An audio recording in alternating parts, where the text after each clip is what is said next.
Secretaría de Prensa de la Presidencia de la República.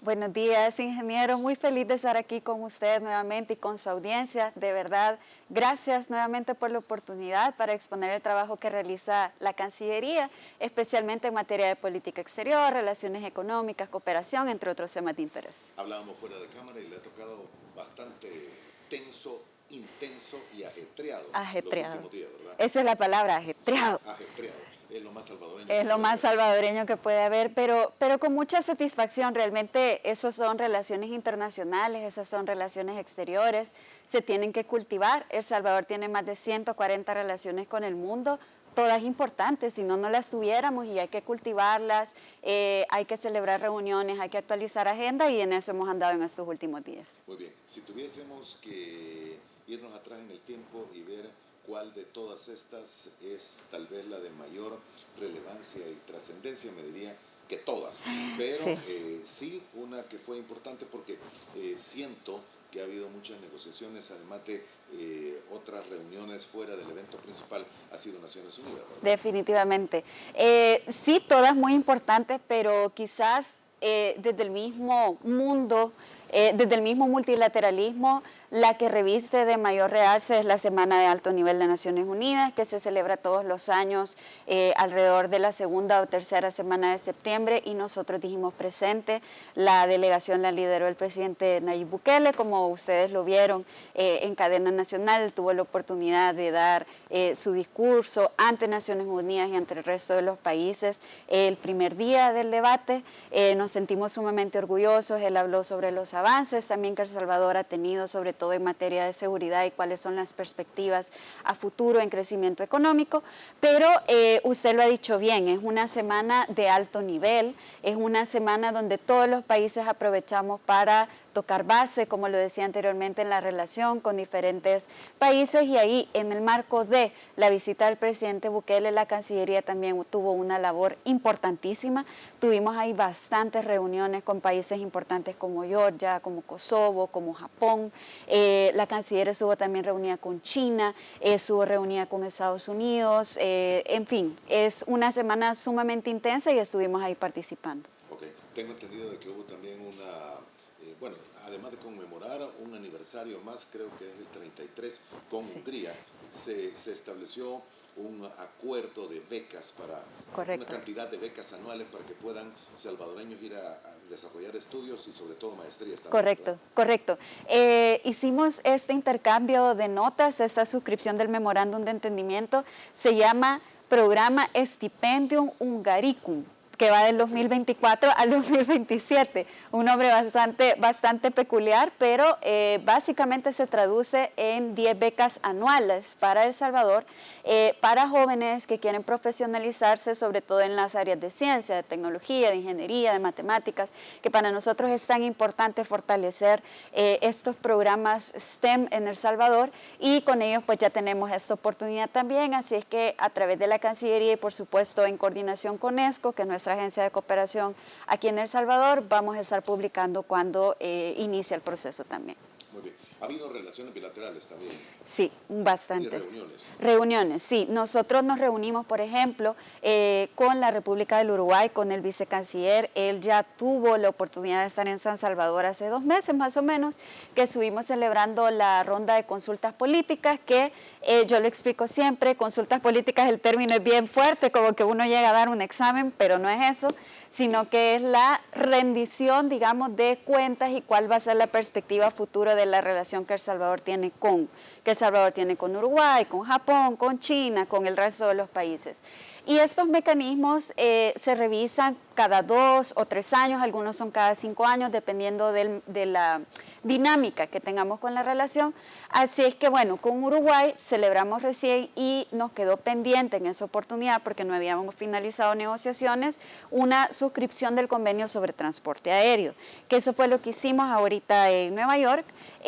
Junto al vicecanciller lo suscribimos, y esto se une a nuestra política de cielos abiertos, donde ya no queremos más monopolios, lo que queremos es que vengan vengan aerolíneas a invertir, y el tema de la conectividad, que todavía es una deuda que estamos trabajando de poder abaratar los precios, sobre todo a Europa y Sudamérica. Entonces esto nos abre las puertas para que como dos países hermanos, y lo mismo se está haciendo con otros países de la región suramericana, las aerolíneas se sientan más acuerpadas y más atraídas a invertir en El Salvador y en Uruguay. Con esta política de cielos abiertos. Correcto. En palabras muy sencillas, ¿qué significa? Yo siempre he tenido esa duda de cielos abiertos porque me dice que también hubo reuniones de este tipo en Nueva York. Sí, cielos abiertos básicamente es una política del gobierno liderada, acuerpada también por la Autoridad de Aviación Civil y por CEPA, que lo que nos permite es darle un régimen legal tanto a El Salvador, proteger a la aeronáutica en El Salvador, pero también a la del país con la que nosotros estamos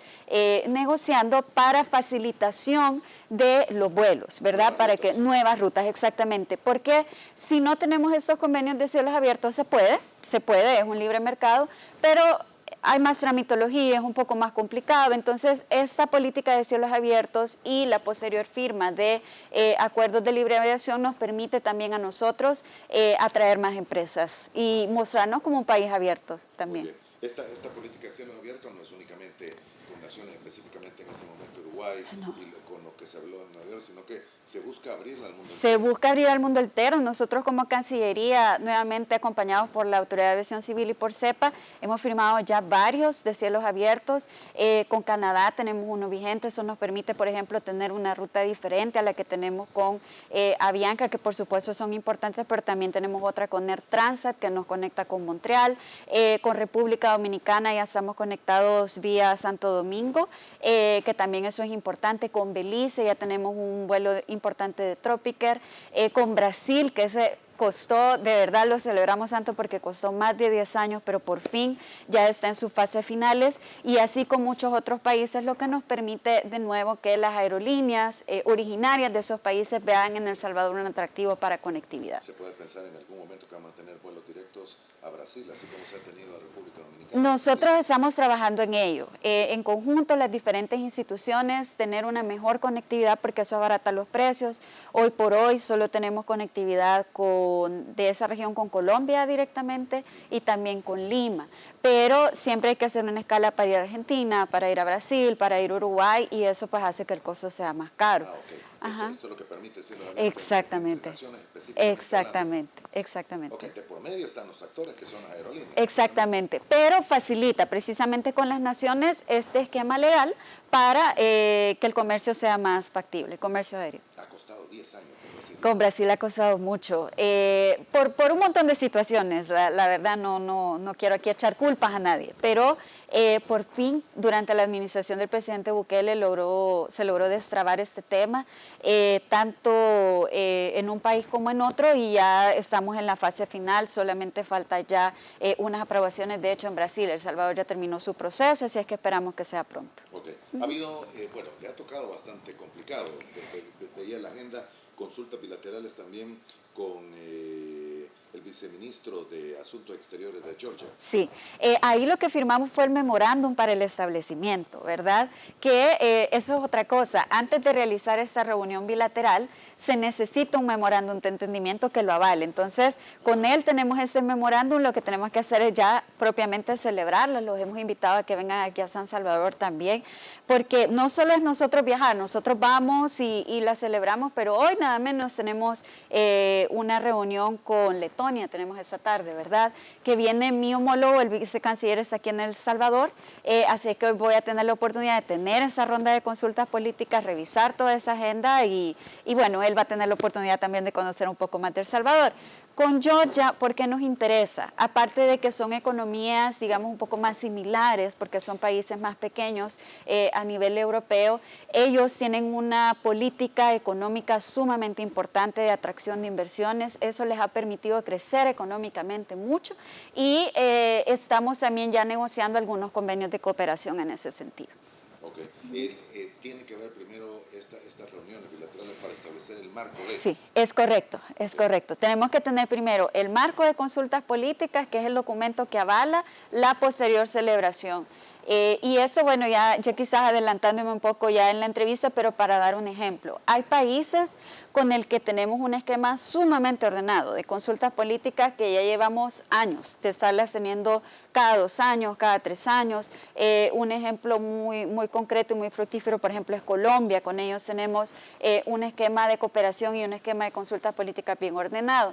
Pero hay países con los que tenemos 150, 160, casi 200 años de relación, lo que El Salvador tiene de existir, y no hemos celebrado ni una tan sola ronda de consultas políticas. Y por eso haber ido la semana a Ginebra a celebrar la primera ronda de consultas políticas con Suiza después de 183 años de relación es un hito histórico. Pero yo sí considero que realmente no podemos nosotros aspirar a sacar lo mejor de una relación si ni siquiera tenemos la hoja de ruta concreta, si ni siquiera tenemos cuál es el ABC que nos interesa de dicho país, ¿verdad? Y eso es lo que estamos intentando ordenar con el apoyo de la Dirección General de Política Exterior en la Cancillería. Muy bien. Me dijo Georgia que tuvo esta reunión. Sí. Letonia, que va a tener una conversación. Hoy en la tarde, sí, tenemos también la primera. Y debo entender también que con Kosovo hubo una reunión. Con Kosovo lo que hicimos fue la suscripción también para iniciar esas consultas políticas. No falta celebrar las consultas políticas, que yo espero hacerlo, si no a finalizar este año, el siguiente. Ayer nada menos recibí un mensaje de la vicecanciller, pero también suscribimos un memorándum de entendimiento entre institutos diplomáticos. La Cancillería tiene un instituto diplomático, se llama Dr. José Gustavo Guerrero. El doctor José Gustavo Guerrero ha escuchado sobre él, si no, yo le voy a mandar un libro. Pero él, con mucho gusto, de verdad, se lo mando esta tarde. El doctor Guerrero es, digamos, un maestro para todas nuestras generaciones diplomáticas salvadoreñas. Es fue un diplomático que estuvo trabajando arduamente cuando ni siquiera existía Naciones Unidas, sino que todavía era la Liga de las Naciones. Y fue el primer presidente de la Corte Internacional de Justicia, un salvadoreño, y eso nos llena a nosotros de mucho orgullo. Y poco se conoce. Y ahora que tuve la oportunidad también de estar en La Haya, en el Palacio, ahí hay una sala que se llama el Salón Rojo. Hay un cuadro, porque de verdad ahí sé que le tienen mucho respeto y mucha admiración al doctor Guerrero. Y además ahí hay varias firmas, digamos así, de nuestro legado salvadoreño. Muchas de las puertas son de madera de laurel salvadoreña, y ellos las cuidan con mucho. Y esto es histórico porque estas puertas tienen más de 100 años de existir, de estar ahí. Esto es en La Haya. Yo ahí pueden ver en mi Instagram, yo hice ahí un reconocimiento un poco más cultural sobre ese tema, pero poco se conoce sobre él. Y aprovecho el anuncio, el Instituto Dr. José Gustavo Guerrero lanzó un libro el año pasado que estamos impulsando ahora, lo fuimos a impulsar en Ginebra, ya lo hizo también la Canciller en otros países, donde está el legado y la obra del Dr. José Gustavo Guerrero, que con mucho gusto yo se lo traigo. Un libro muy interesante de un salvadoreño que quizás la historia no ha sido lo suficientemente justa en reconocer el legado que él ha dejado. Primer presidente salvadoreño. Sí, de la Corte Internacional de Justicia. Sí, increíble. Fue canciller un año también aquí en El Salvador. Estuvo en varias de nuestras embajadas, estuvo como cónsul también en varios de nuestros consulados. Realmente un diplomático de carrera que merece mucha admiración. Sí, exactamente. Sí. Precisamente, siempre en el marco de Naciones Unidas nos reunimos con el director del Departamento de América Latina y el Caribe de la Cancillería, pero ellos trabajan de la mano siempre con JICA, que es definitivamente un aliado de El Salvador, es una de las agencias de cooperación internacionales más activas en el país. 30 años. Son 90 años cumplimos de relación. Exactamente. Ajá, exactamente. Nosotros cumplimos 90 años de relación.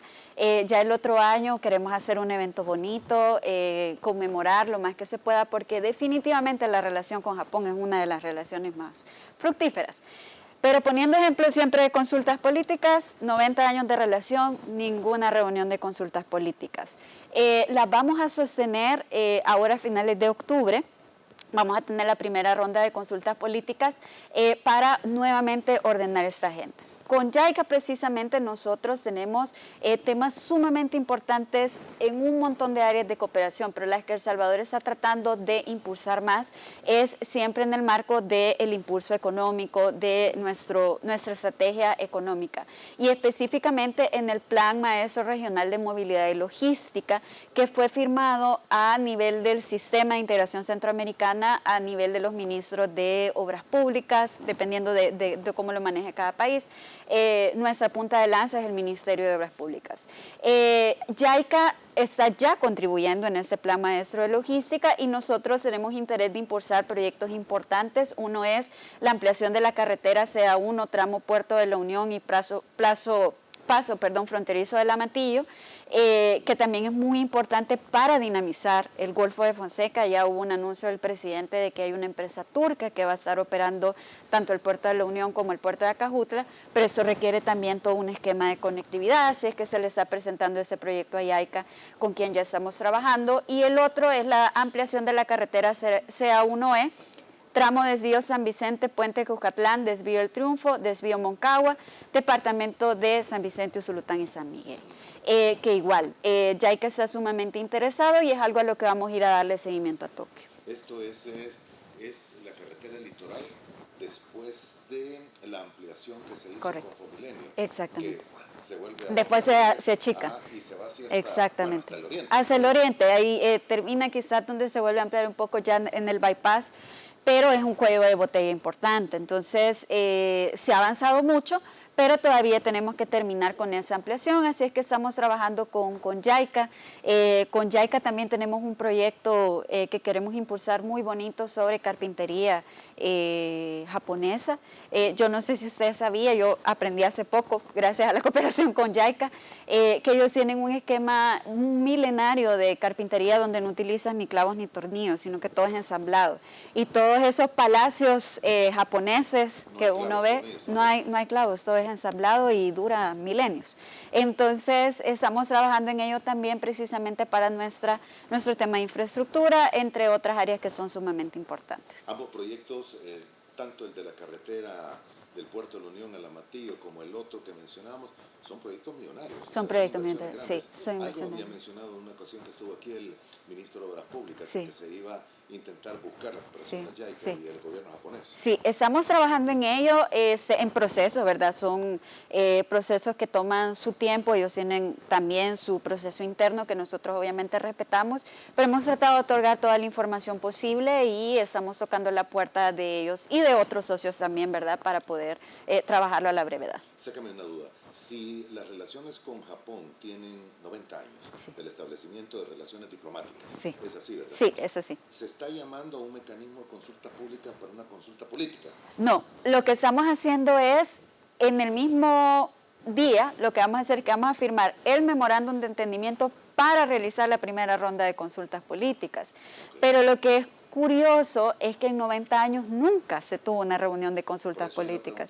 Usted me decía en los anteriores que es necesario primero consultas políticas para exactamente, todo lo demás. Exactamente. Y no es que eso signifique que las relaciones son lentas o que no se haga nada, pero es muy complicado en el transcurso del tiempo dar una trazabilidad y sobre todo una rendición de cuentas de esa relación si no se tienen hitos, si no se tiene marcada cuál va a ser la agenda que se quiere llevar a cabo con ese país.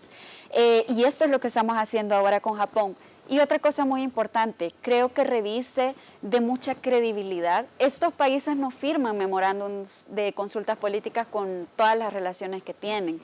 Reviste de credibilidad El Salvador que ahora tenemos que ellos lo hayan hecho. El año pasado, a finales del año pasado, se firmó y se celebró también la primera ronda de consultas políticas con la Unión Europea, que eso también para nosotros es fundamental, porque de nuevo, no es que no se tenga relación con estos países, pero no hay como tener un horizonte que nos permita después hacer una rendición de cuentas, qué es lo que funciona, lo que no funciona, por qué estos proyectos no avanzaron, a dónde hay que ajustar. Y eso no lo vamos a poder hacer si no hay un horizonte hacia donde nosotros queremos apuntar. Muy bien, esto es lo que se va a tener pronto, ¿verdad? Sí, la vamos a tener 28 y 29 de octubre. La vamos a tener. No, vamos para Tokio. Tenemos todavía esa visita.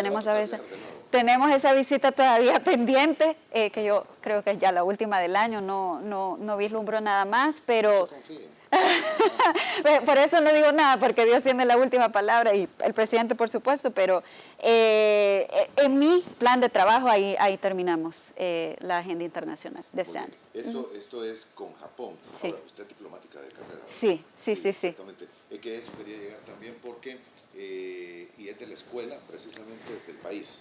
Sí, bueno, nosotros estamos trabajando en eso, en una ley que está ahora mismo en revisión de la Secretaría Jurídica de la Presidencia, porque eso es otra cosa también que tenía mucho letargo. Nosotros tenemos leyes orgánicas, nos regimos como servicio exterior a través de una ley orgánica del servicio consular y otra ley del servicio diplomático que datan de 1940, se me olvida la fecha, 48, 47, pero lo que le quiero decir es de que tienen añales.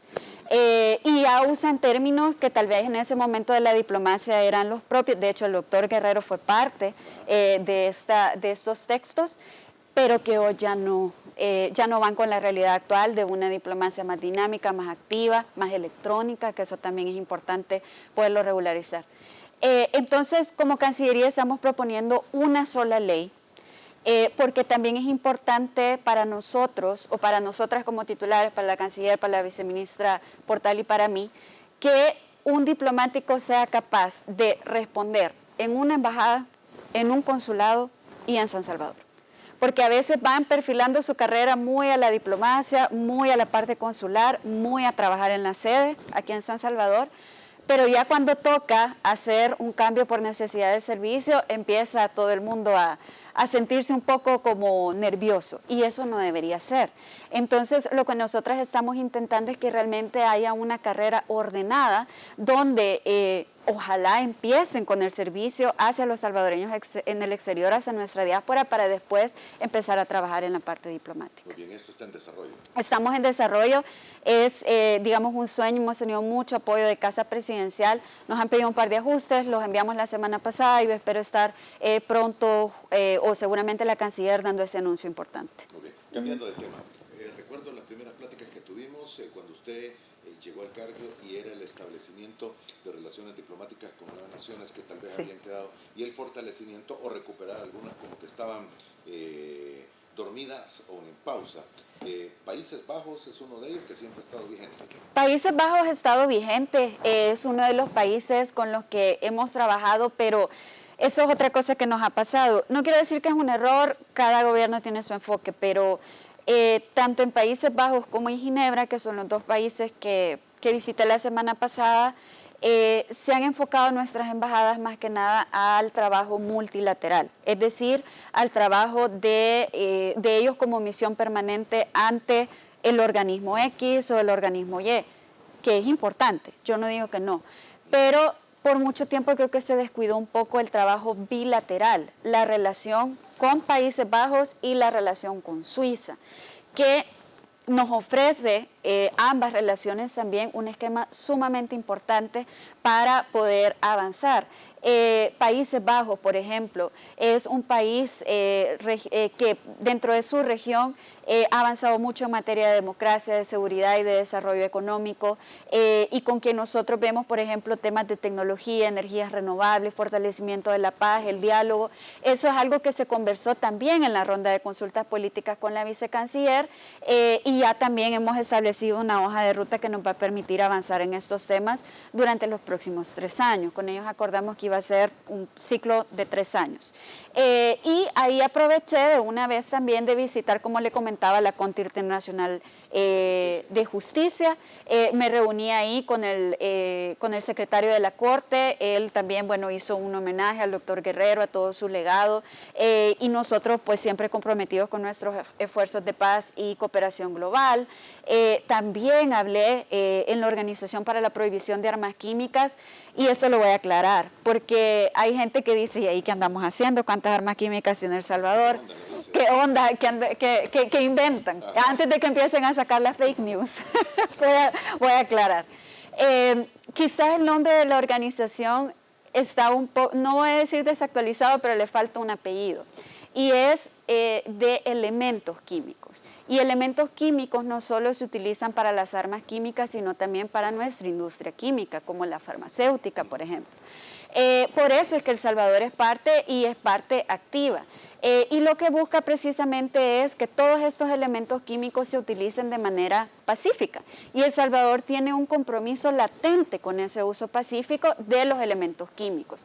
Entonces nosotros hoy por hoy tenemos la vicepresidencia como país a nivel de latinoamericano.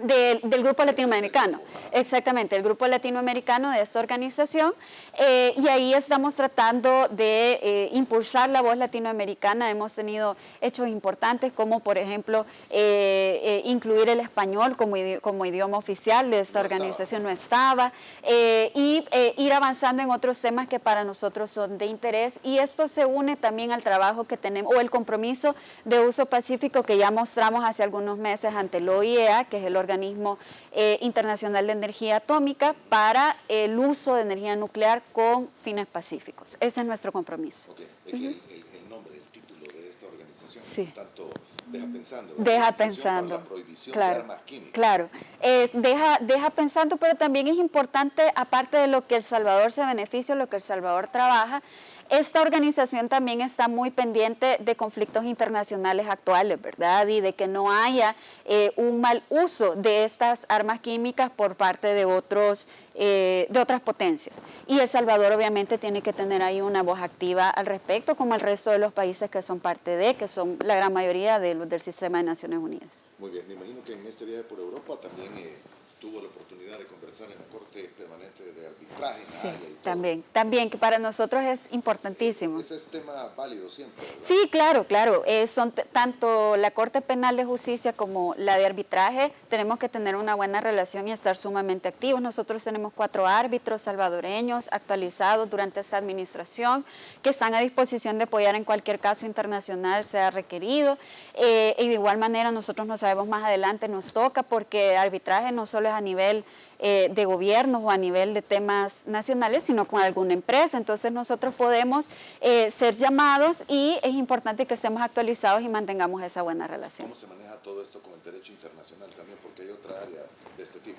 Todo está dentro del mismo esquema, de la misma corte, pero hay uno que digamos que el arbitraje es como la fase previa. Ya cuando entra la Corte Internacional de Justicia es porque ya estamos en la última fase. Pero el arbitraje es una herramienta a veces no obligatoria, pero que sí utilizan muchos países para tratar de dirimir o de solventar situaciones de conflicto antes de llegar a, digamos, un caso penal o un caso de jurisprudencia total. Es previo, es ya una conversación. Obviamente se necesitan pruebas y una preparación, pero se busca, digamos, como lo decía anteriormente, una solución de controversias de manera más pacífica, más de conversación, de diálogo. Eso es el arbitraje. ¿Cómo se está haciendo en cuanto a reuniones y procedimientos? ¿Hay embajada en La Haya? ¿Hay embajada en los Países Bajos? Sí. ¿O son concurrentes en algunos No, nosotros tenemos una embajada sumamente activa en La Haya que ve ambos temas, tanto la relación bilateral como la de estos organismos mencionados. Lo mismo en Ginebra, nosotros tenemos una embajada que estamos intentando fortalecer porque solo en Ginebra, si no me equivoco, hay más de 30 organizaciones multilaterales, no logramos cubrirlas todas. Hay una representación también ahí dentro de nuestra embajada del Ministerio de Economía que se encarga de la Organización Mundial del Comercio, de la OMC. Estamos reforzando, pero sí es bastante. Y yo siempre le digo a mi equipo, yo prefiero estar con fuerza a estar a medias. Para estar a medias mejor no estemos. Entonces, hemos identificado con la presidencia cuáles son los organismos multilaterales de mayor importancia, hemos hecho un semáforo y ahí es donde más estamos trabajando. Muy bien. ¿Hay nuevas embajadas en ruta que van a ser anunciadas o establecidas pronto? Sí. Muy contenta también de que hemos avanzado en esto. La canciller va a estar haciendo esos anuncios oficiales a la brevedad, pero tenemos en ruta nuestra embajada en Arabia Saudita, que creo que la última vez le dije que la tenía en proyecto. Ya está el equipo allá, estamos contentos. Y embajada en Kuwait también, esa es la otra. Kuwait, sí. No teníamos en Kuwait. Nosotros en esa región del mundo únicamente tenemos todavía en Qatar, pero se está abriendo en Arabia Saudita, en Kuwait y Emiratos. Emiratos Árabes Unidos también es otro. Entonces ahí estamos cubriendo esa zona y tenemos para el próximo año, primero Dios en perspectiva, avanzar en África también. África es complejo, pero es una región del mundo en la que tenemos que tener mayor presencia. Okay. Pero ya hay una en África, ¿verdad? Nosotros tenemos la primera embajada en África del país y del gobierno del presidente Bukele establecida en Marruecos. Y lo otro que estamos haciendo importante es de que como no solo hemos abierto esta embajada en África y el resto en el Medio Oriente, sino otras en Europa como Portugal, como Noruega, en Asia hemos abierto Vietnam y Singapur, estamos haciendo un ejercicio de reordenar nuestras concurrencias. Las concurrencias, yo sé que usted sabe, pero lo explico rápidamente. El Salvador tiene hoy por hoy 48 embajadas en el mundo, entre bilaterales 48. Y multilaterales. 48. Sin contar las que le he dicho, ahorita estamos hasta las que propiamente la canciller ha establecido de manera oficial. Y entonces al tener este esquema, pero 140 relaciones, aunque yo quisiera tener una representación en cada uno de esos países, esos son costos, ¿verdad? Entonces, lo que hacemos es de que le otorgamos a las embajadas establecidas la responsabilidad de llevar relaciones con otros países. Y nada menos ahora que estuve en Portugal, conversamos sobre este tema con el vicecanciller, porque usted sabe que Portugal ha tenido por años mucha presencia en África. Y ellos nos dieron algunas sugerencias de cómo colocar nuestras concurrencias, tomando en consideración que hay muchas embajadas africanas en Portugal, ¿verdad? En Lisboa. Entonces ahí vamos a hacer un movimiento. En Marruecos les hemos dado otras concurrencias. Lo que queremos es acercarnos físicamente lo más posible a estos países donde hoy por hoy. Exactamente. Exactamente. El procedimiento es el mismo, solo que físicamente no están en un país. Sí, exactamente, es lo mismo. Los embajadores llegan, se acreditan, en la mayoría de los países presentan sus cartas credenciales y una vez han hecho ese procedimiento de presentación de cartas credenciales, ya ellos pueden trabajar, ¿verdad? Entonces nosotros tratamos de ir una vez o 2 veces al año a esas concurrencias con el apoyo de nuestras embajadas para darle seguimiento a estas relaciones. Hay naciones que sí están aquí en el país, ¿verdad? Hay muchas naciones, sí. Sí, no, Canadá sí tiene una embajada, pero un buen ejemplo es Suiza. Por ejemplo, Suiza tiene su embajada en Costa Rica. La India, que es una relación tan activa en este momento, cualquiera diría que el embajador vive aquí, pero en realidad está en Guatemala. Entonces, eso es muy común en el mundo diplomático, en las relaciones internacionales.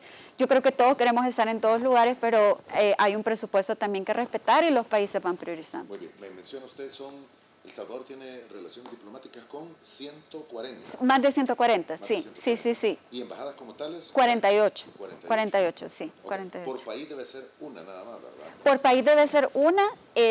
Estados Unidos quizás es el más claro ejemplo. La gente suele confundir embajada con consulado. Pero en realidad la embajada está en Washington, que es donde está la embajadora Milena Mayorga. El resto son consulados, que son los que se encargan de la relación, del cuidado, de los trámites consulares de los salvadoreños en el exterior. Y en Estados Unidos tenemos además 2 misiones permanentes, pero ellos no nos representan ante Estados Unidos, sino ante el organismo. Naciones Unidas y OEA. OEA, Organización de Estados Americanos. ¿Cuántos son? Consulados en ese momento tenemos más de 30, le debo el dato exacto, pero hemos avanzado muchísimo. En Estados Unidos tenemos una cobertura muy grande. Quisiéramos estar en más lugares, por supuesto, pero creo yo que ha habido un avance significativo. Muy bien, solo quería preguntarle, y es por esto, en todos estos consulados es donde se puede obtener pasaporte y todos los instrumentos, sí, los documentos legales. Sí, en todos los consulados no se solo puede. En Estados Unidos. No solo en Estados Unidos, sino también tenemos un consulado en Milán, por ejemplo, un consulado en Barcelona, en Sevilla, pero también es importante aclarar que hay países, vuelvo a los ejemplos que hemos estado hablando, Suiza, donde no tenemos un consulado, sino que únicamente es de la embajada. Entonces, esta embajada, la embajada no da. ¿Cómo no? ¿Sí? Es una representación diplomática y consular. En los países donde solamente hay una embajada, ellos son los encargados de todo este tema de trámite como pasaportes, partidas de nacimiento, documentos, nosotros tenemos ahí un encargado de asuntos consulares, que es el que apoya a la diáspora en todos estos procesos. Mire, va a sonar la PAES o va a sonar la PAES. ¿Cuántos salvadoreños, hay algún cálculo que nos diga cuántos salvadoreños hay en el mundo entero, Sí, fuera sí. de nuestro país, que todavía Sí. tienen alguna relación familiar, de remesa o Sí. lo que sea, y cuántos en Estados Unidos? Porque Estados Unidos me imagino que Sí, es el mayor. sí, bueno, hay una estimación que de hecho nosotros eso es algo que el Viceministerio de Diáspora ha empezado a trabajar con la OIM, que es la Organización Internacional de las Migraciones, para hacer, digamos, un conteo de los salvadoreños en el exterior. Pero hay una estimación de que alrededor del mundo hay más de 3 millones de salvadoreños en el mundo entero, ¿verdad? No solo en Estados Unidos, sino una diáspora importante que está en Milán, en Suecia, en Australia, en Canadá, en México, en España, que son países donde hay más salvadoreños. Hay, bueno, 3 millones en el mundo y en Estados Unidos 2.5 millones de salvadoreños también que pueden estar. 3 millones de salvadoreños y una estimación de más de 2.5 en Estados Unidos. O sea, obviamente la gran mayoría de salvadoreños están definitivamente en Estados Unidos. Es una estimación, sí, es una estimación. Que nosotros quisiéramos tener un cálculo mayor, pero eso también es mucha voluntad de nuestra gente. Nosotros sí publicamos periódicamente que se acerquen a las embajadas y a los consulados para llenar la ficha, hacer un conteo, pero entendemos que hay gente que puede estar un poco más lejos, que no tiene como esta facilidad para aproximarse, entonces es un poco más voluntario. Muy bien, tengo que estar en territorio mexicano. Sí, sí, bueno, nosotros antes que nada expresar condolencias a la familia, tanto a las familias, porque son 2 familias, tanto la canciller Gil como la viceministra Portal han estado dándole seguimiento a este tema. Nosotros estamos en coordinación, en comunicación constante con las autoridades mexicanas para terminar de esclarecer qué fue lo que pasó y que los responsables respondan ante la justicia, que para nosotros eso es fundamental. Así es que es un tema en el que nos vamos a quitar el dedo del renglón. Tenemos muy buenas relaciones con México. Yo tuve la oportunidad de estar también en la investidura de la presidenta Sheinbaum, pero estos temas siempre surgen y de verdad nosotros nuevamente hacemos el llamado a las autoridades mexicanas para solventar esto a la mayor brevedad posible y no llenar de más dolor a las familias que han sido afectadas. Muy bien. Hay un par de comentarios de los amigos televidentes. Girón H nos dice: buenos días, Adrián, usted hace un excelente trabajo, que tenga un bendecido día. Amén, Marcelo gracias. nos escribe también y nos dice: con su visita a Suiza conozco el reconocimiento y del apoyo que brinda seco.ch, Center Salvador, para impulsar la producción y la comercialización del cacao. Sí. Esa fue una reunión sumamente importante. SECO es el Ministerio de Economía de Suiza. Sí, es la Secretaría de Estado de Asuntos Económicos. Con ellos conversamos de varios temas. Esta reunión, de hecho, se tuvo minutos antes de tener la ronda de consultas políticas y eso nos permitió ya oficializar en el marco de la agenda cuáles iban a ser las prioridades económicas. Y con ellos, precisamente gracias al trabajo de nuestra embajada allá en Suiza, pero también de la embajada suiza en Costa Rica, tenemos 2 proyectos importantes. Uno es la creación nacional del Instituto Nacional del Cacao, que con ellos esperamos fortalecer y tener una mayor capacidad en nuestra cadena productiva y en nuestra cadena de exportación, y qué mejor país que Suiza para catar chocolate, ¿verdad? Que son, digamos, los expertos a nivel mundial. Esto se está trabajando con CENTA, pero también tenemos un proyecto de fortalecimiento de capacidades del Centro Nacional de Registros a través del apoyo del Instituto Federal de la Propiedad Intelectual de Suiza. Para nosotros, un tema que nosotros les hemos puesto a ellos sobre la agenda, si bien es cierto, Suiza no trabaja propiamente en el esquema de la Unión Europea y no conforma propiamente el acuerdo de asociación, que el acuerdo de asociación es el TLC entre Centroamérica y la Unión Europea. Con la Unión Europea hemos visto que se quieren aplicar 2 medidas que nos preocupa un poco, no porque no las queramos cumplir, sino que necesitamos tiempo para generar esas capacidades. Medidas a nivel laboral y medidas a nivel medioambiental. Y este es un llamado no solo de El Salvador, sino de Latinoamérica entera. Obviamente tenemos un acuerdo de París que cumplir y muchos otros compromisos internacionales en materia medioambiental y laboral, pero el país necesita generar esas capacidades tecnológicas. Entonces Suiza, aunque no es parte propiamente, nos está apoyando a prepararnos para lograr cumplir esas medidas y que nuestras exportaciones no se vean afectadas. Esto es algo que estamos trabajando también en colaboración con el Ministerio de Economía y el Ministerio de Agricultura y Ganadería aquí en El Salvador. Ok, mire, estaba leyendo, hay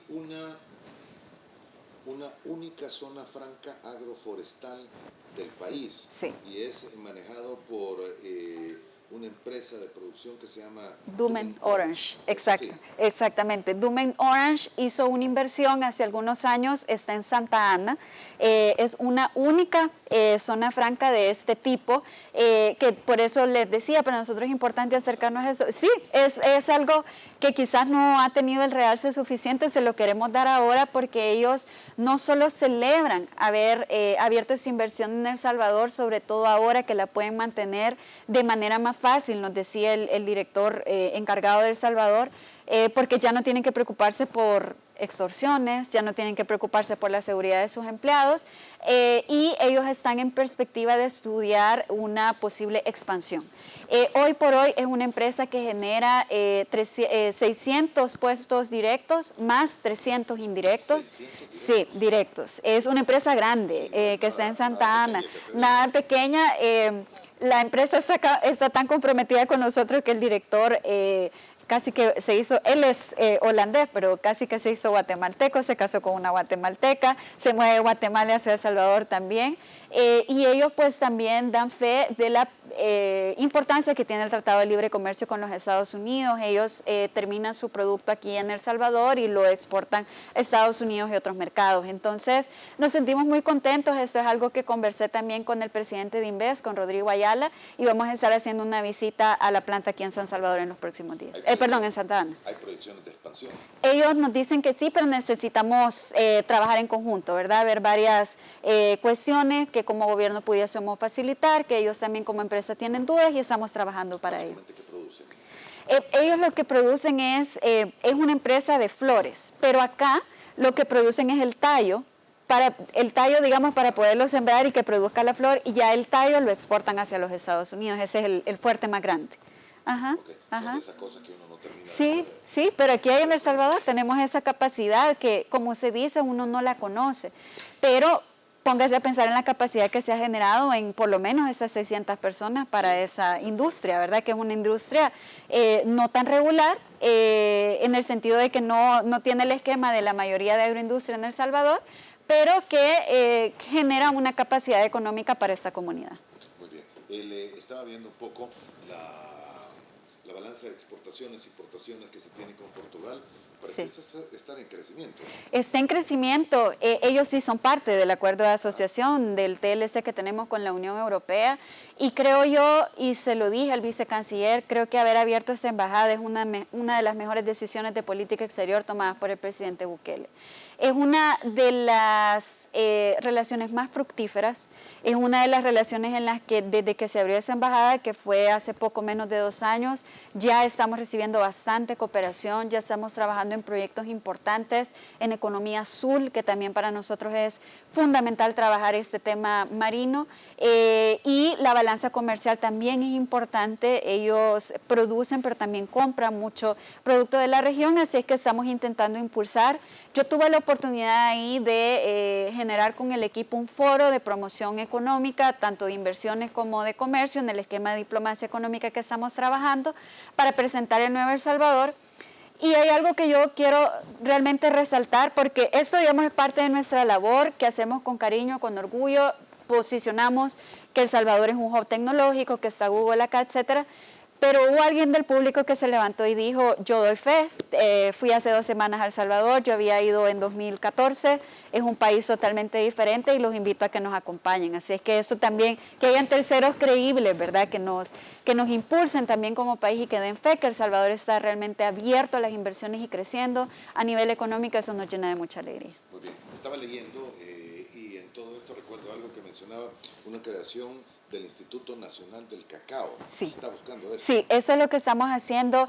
El cacao es parte importante, ¿verdad?, de nuestra agroindustria. Un cultivo tal vez olvidado. Exactamente, que está floreciendo y que al igual que el café, su oportunidad más grande no es en cantidad, es en calidad.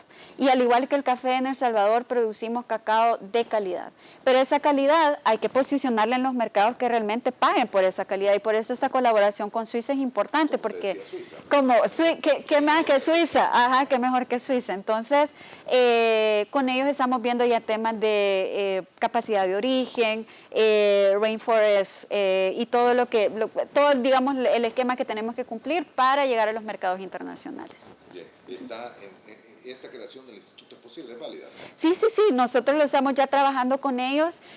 Voy a tener reunión con el embajador en estos próximos días porque viene a su presentación de cartas credenciales ya la otra semana para darle seguimiento, pero es algo que ha quedado establecido en el esquema de cooperación de 3 años que tendremos con Ginebra.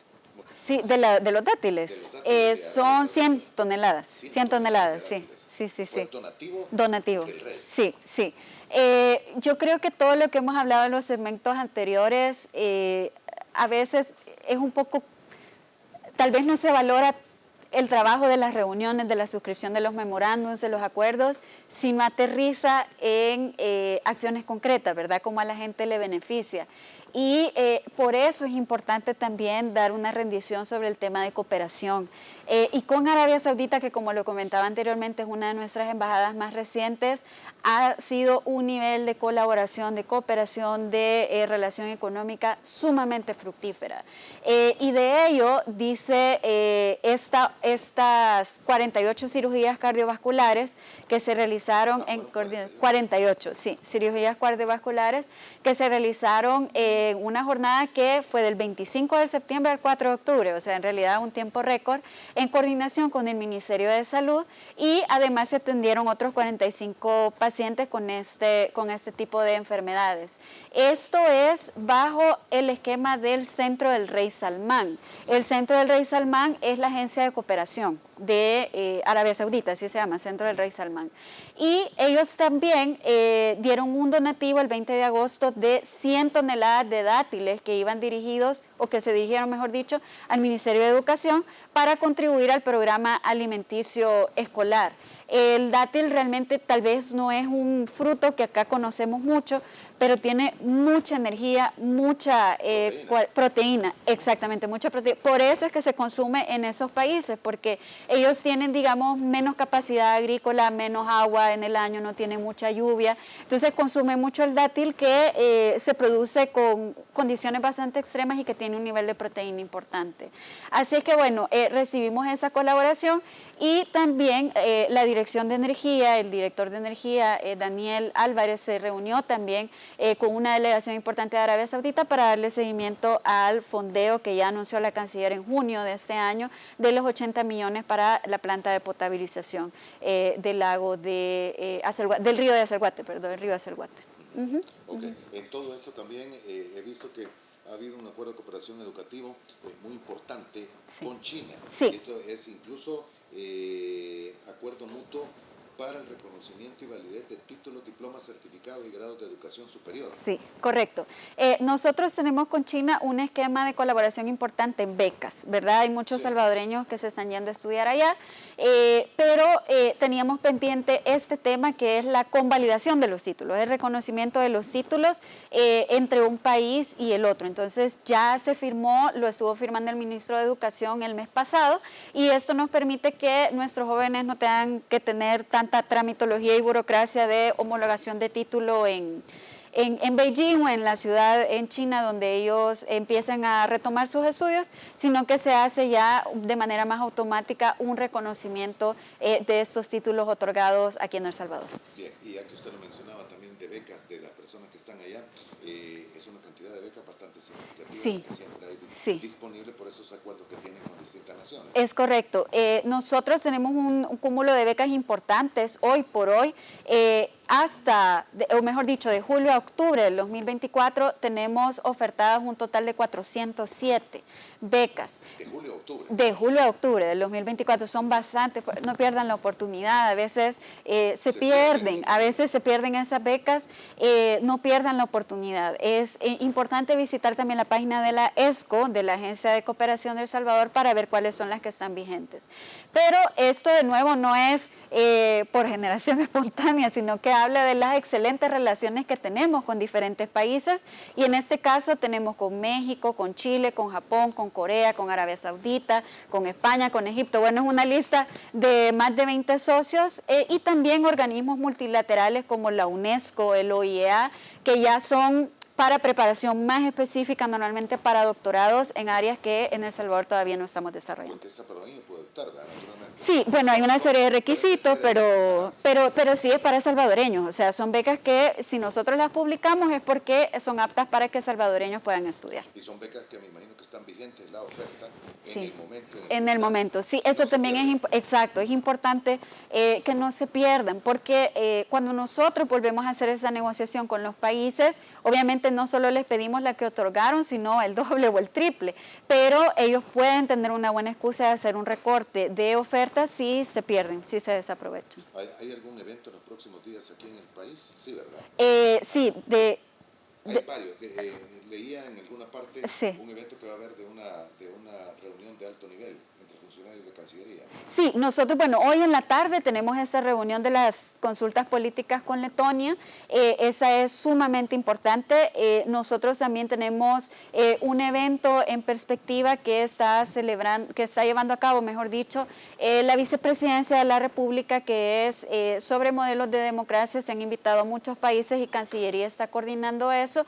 Y otro evento de alto nivel también es con la Unión Postal de las Américas y la UPU, que es la Universal, que se va a llevar a cabo aquí en San Salvador, donde van a venir los delegados latinoamericanos a tener esta reunión anual.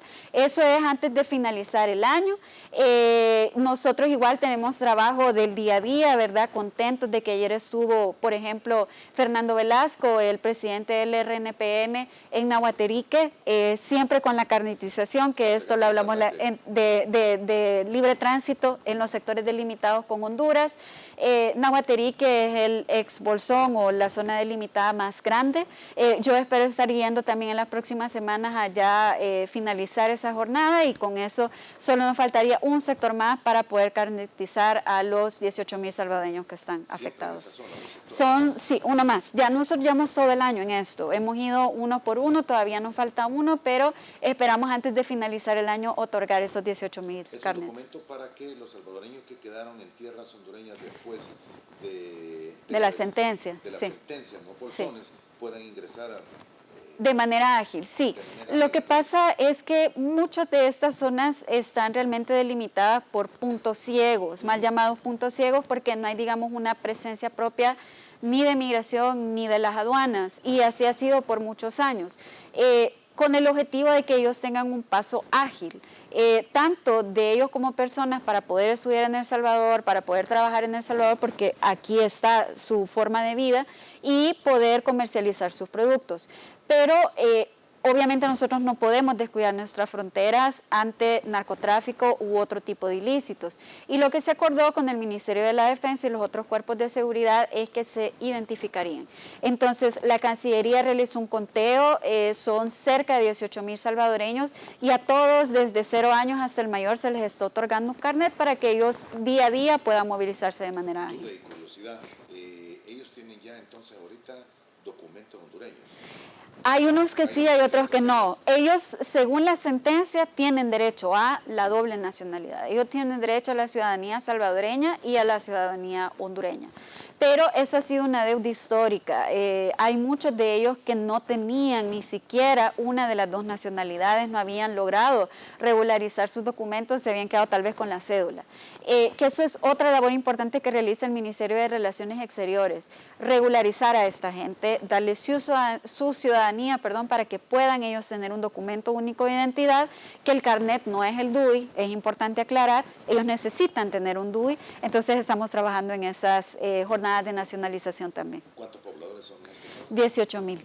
en 6 sectores delimitados que van desde Chalatenango hasta el delta del Guascorán. Y solo falta uno de los sectores. Solo no, estamos terminando con el más grande, que es Nahuaterique, y a ese nos falta uno todavía.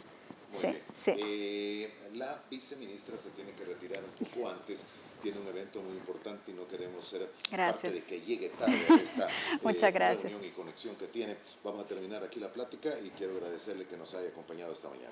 Muchísimas gracias de verdad por el espacio, por la oportunidad, por hacerme sentir en casa siempre, eso yo lo agradezco, hasta con tecito caliente, y a la audiencia muchas gracias también por darme la oportunidad de exponer los avances del Viceministerio de Relaciones Exteriores, de la Cancillería, siempre en disposición, cuando nos inviten, en total disposición. Descanse un poco.